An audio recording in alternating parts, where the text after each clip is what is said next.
présidence na bino nyonso awa na parler du peuple boye ko sala nini? Le problème c'est quoi mon frère? Vous êtes citoyen congolais comme moi.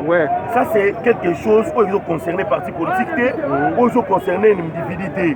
C'est quelque chose qui concerne la nation. Nous sommes là au palais du peuple, où ils attendent la démocratie. C'est pour empêcher les gens de l'FCC qui veulent modifier une loi concernant justice. Mon frère, nous sommes en séparation au pouvoir. La constitution est claire. Tout le monde un certain matin, on n'avait pas l'urgence avec cette loi. Un minakou qui vient pour dire que non, pas modifier la loi. Que la justice aujourd'hui est associée à la valeur.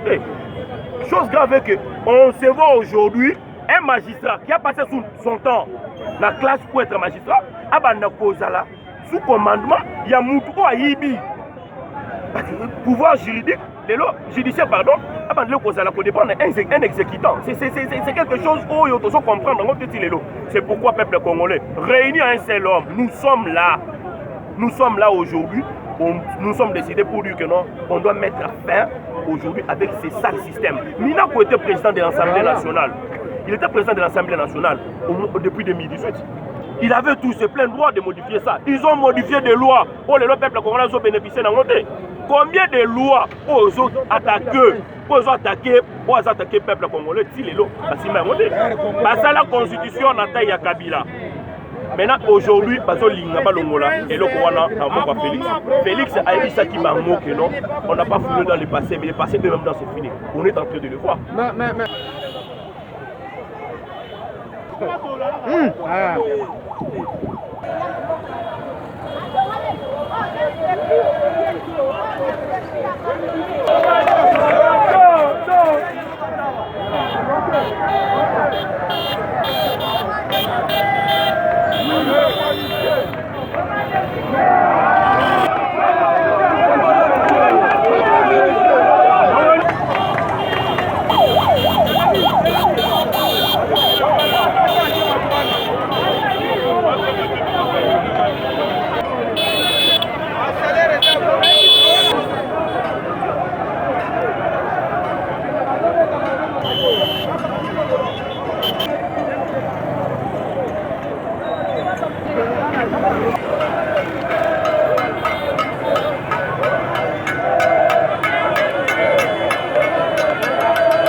Papa, toye awa makambo nako na mabunda bavote boyi baje ya bangwana omwani tovandi kimya makambo basari ya kabunda totikili bango lelo bazo sadaka loi oya justice ezala na maboko na bango tolobi boyi toboyi tolingi bango te ndako oyo eza ndako ya batata na bango te eza ndako ya bapeple biso ka totelemika babimba batira biso ndako na biso oyo toboyi bango bakende nanu bazoluka bapesa bango $2000 babakisela bango na salaire eza ya mosala nini bazokota bazolala ka pongi bakenda basepre na mbongo na biso bana na biso bazosouffrir na mosala nini toboyi bango papa bakanga bisaka na bango bakenda toza na bango tokotekela bango te 5 jours toza na bango awa tongo na pokwa tozovandela bango awa bana na biso bakufi awa bapendi bango masasi bakufi tala likolo oyo na bukani nini ana levara kama ya kabila lelo tozongela makambo wana toboyi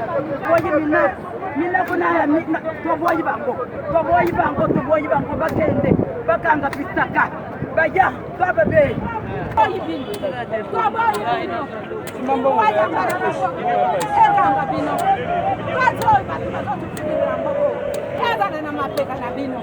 bino nyonso biso tokanisaki te tovote badepute balobeka biso depute oyo biso tovotaki bayaki nde baboma biso tolobi boyi bino bakanzi ya mboka boyoka maloba na biso 2000 bango bazosenga mpona nini basoda te mpona nini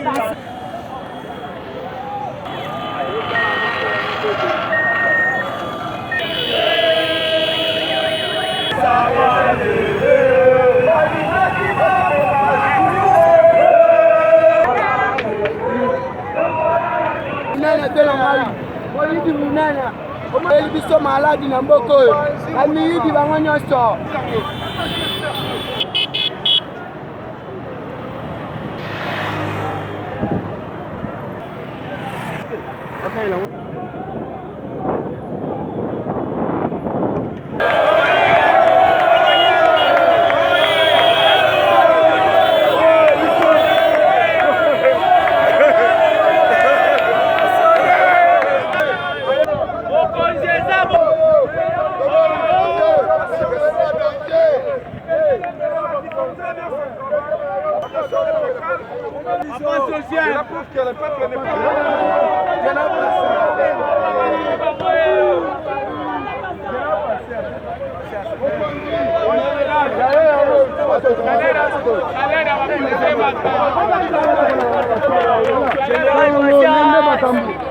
Chaka, mon général. Mon général. Papa Nabiso. Général,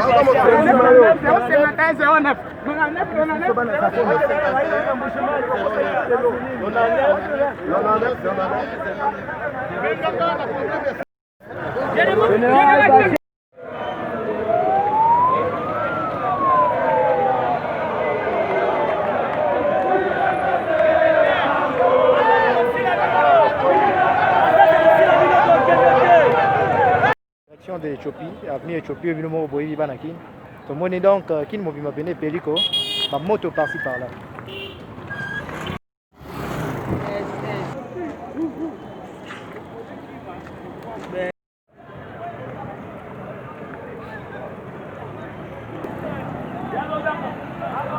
Tiwana.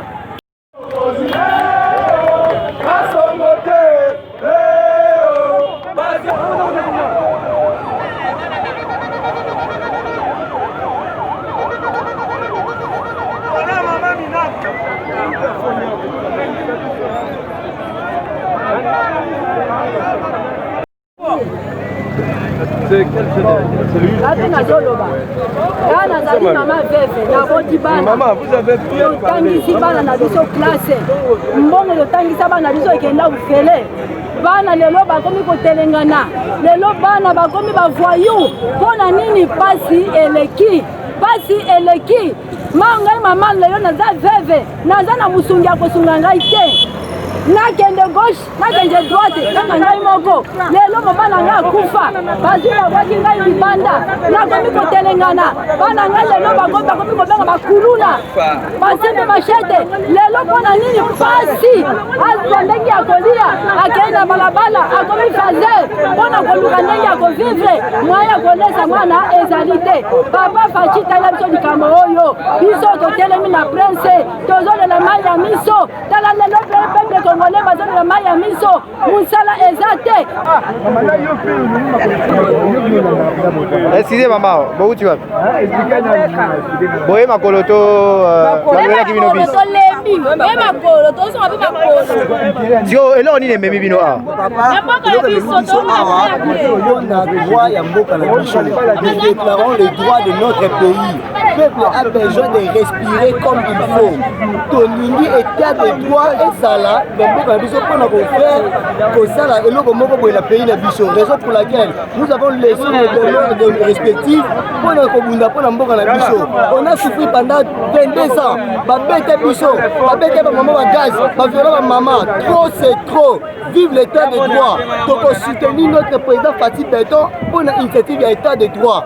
Yango wana esali ka to sensibiliser pour la biso na stu pour que to ndoma ka to na posa mboka na biso.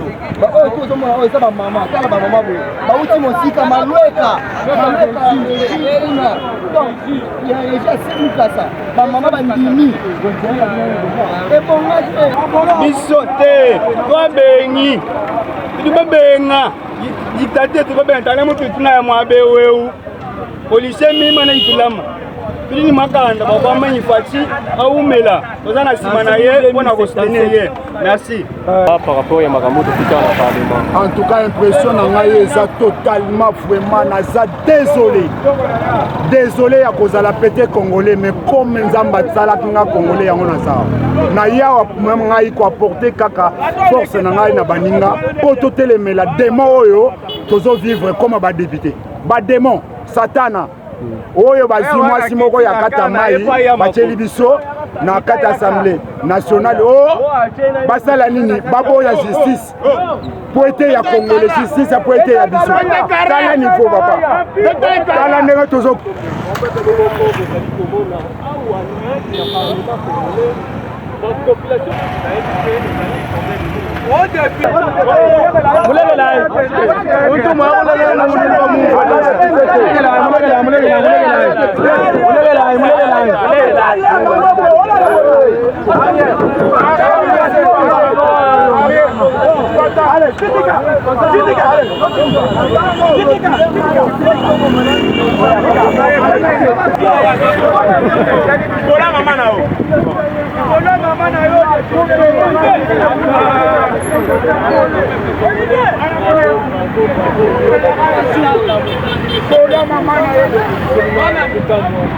Ouais, chima pale mito mupika we makati we.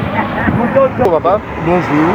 Comment ni ba on a hier na moni population mobilisée déterminée.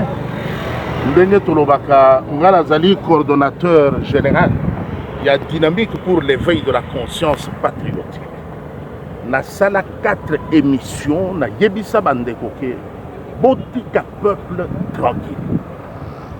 Non seulement ba fonctionnaire bazo kufanda. Mbongo ba pesi basala misala ekeina mabumu ya bato. Ben ekomi lelo baluka non seulement ba matsa salaire na bango mais bazo loba bakamata justice ezonga na se ya makolo gouvernement. Ça veut dire gouvernement ceux qui chef de l'État garant de la nation, où il a veiller la stabilité de l'institution, à rendre compte du peuple. Gouvernement, parce que il y a parlement, il y a contrôler le gouvernement, voter budget et puis voter la loi. Parlement, il a contrôler le gouvernement, mais il a contrôler la justice. La justice, a ministre, comme ça, ceux qui vont yibi, ils interpeller le ministre de la justice parce que a une motion de déchéance. Au monde, et donc le peuple, quand il y a le peuple a des désordre. Le peuple a veillé de la droit. Ceux qui sont corrects, dans le cadre de la séparation de pouvoir, le parlement et la justice éthique indépendante. Au yibi, aux députés, aux sénateurs, balandelio. Et ça dit refuge il y a des malfaiteurs yonoba bisoba contrôle la bisoté il faut cours et tribunaux et zonga na sous na c'est makolo ya gouvernement et ça possible ministre ya justice c'est un politicien as un membre ya gouvernement et ça institution à part justice cours et tribunaux et ça li 4e pouvoir bakoki ko ozala na pikolo na bango na parlement to na gouvernement et l'autre peut permettre que ceux qui osent à la première ministre au Salimbeba Bakangio ozala président ya assemblée osali mbeba bakangi yo makambo ya kobatama na se ya gouvernement te magistrat abanga po soki babengi nga bakosala motion na ministre nde makambo peuple boye. Alors message nini okopesa na bapoliticien surtout badéputé oyo bazopropose balwa wana ya mabe? Merci. Conseil nazopesa na bandeko bazosala balwa ya mabe eza bo ndeko ya bandi mibeku wana d'abord na ye na papa na ye baza na nyongo ya FPI toluki na liste ya bamagistrat Mose Kabila benganaka mpo na corruption na moyibi kombo na ye ezali alors baretire eloko wana c'est tout eloko peuple alingi yango wana.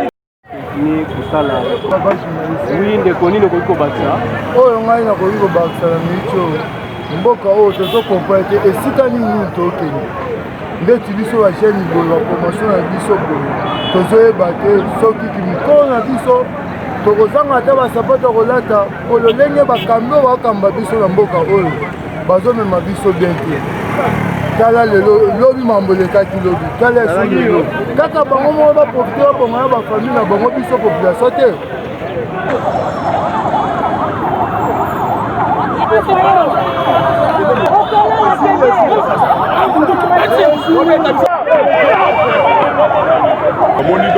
Vous le remarquez avec nous, la présence du gouverneur. Il est venu un peu constater comment est-ce que la situation se détériore de plus en plus.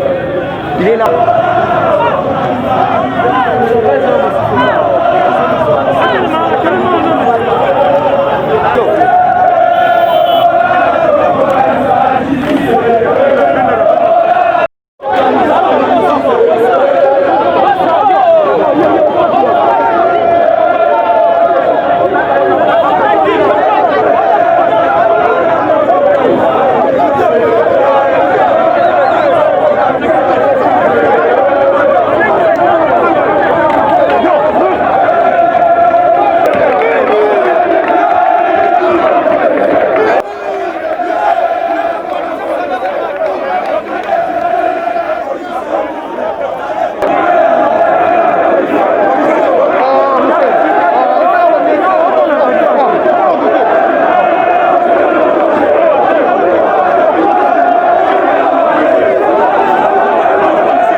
Na janvier lelo 2020 nazokende te mbongo na biso ekei wapi bavolontaire tovanda toumeli nane na 7 mois tovoyage te mbongo yibi tolinga mboka ebonga ni baalinga mboka ebonga te soda azofuta ma 120 000 fwacha asali mwa grâce moke basoda bakomi kozwa 185 000. On expliquer major wana bazinga ite na Motorola. C'est quoi problème là les années? Téléphone. Non c'est qui porte-monnaie Motorola c'est qui. C'est quoi bazou ngo ngeni? Mais ko botola posa kanga so botola nga ko botola. O so botola nga biloko nga so botola ko botola. So botola nga ko botola. Mais na so leka nga. Na so leka. Yo osala wapi? Na sala présidence. Donc bakangi na Motorola ya présidence. Pose la communication entre la présidence. Si ko oyebi si major est-ce que aza au courant ki bakangi yo? Na zo expliquer major wana ki bazinga biloko nga nyoso. OK, ça va. Comment on a? un état de droit. C'est pour étouffer l'état de droit dans le Congo. C'est pour étouffer la démocratie. Déjà, l'AIDC, une fois dans son histoire, et là que ça l'a mis pour condamner, détourner des deniers publics. C'est une fois dans l'histoire du Congo, depuis 1885 à cette époque. Balingi débat barré la route à la démocratie et un état de droit. On ne peut pas étouffer la démocratie, les droits et un état de droit.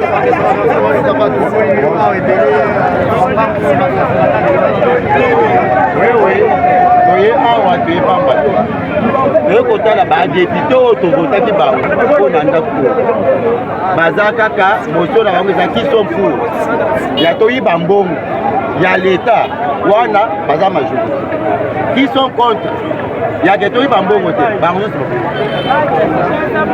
après tozomona bo motion moko ata motion moko yake bandeko na biso tokufula este nord sud tout consort motion ezalaka te epa badepute tovotaki oyo bazala na ndako d'enseignant.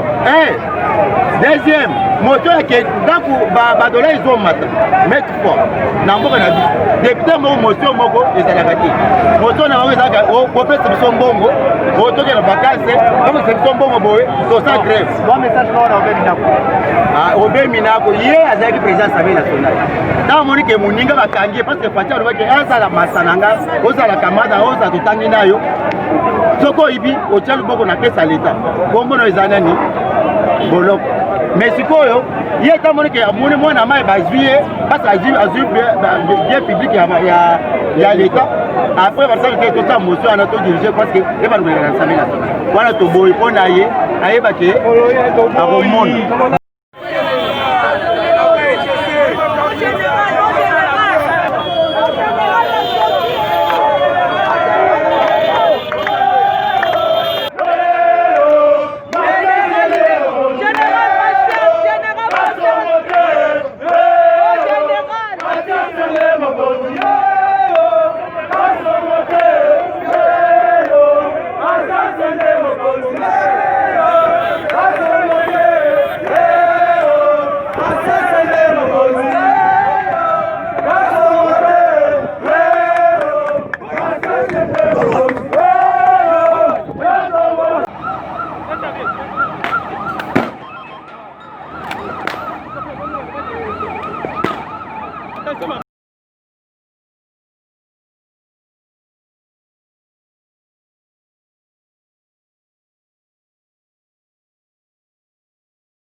Vérité Plus.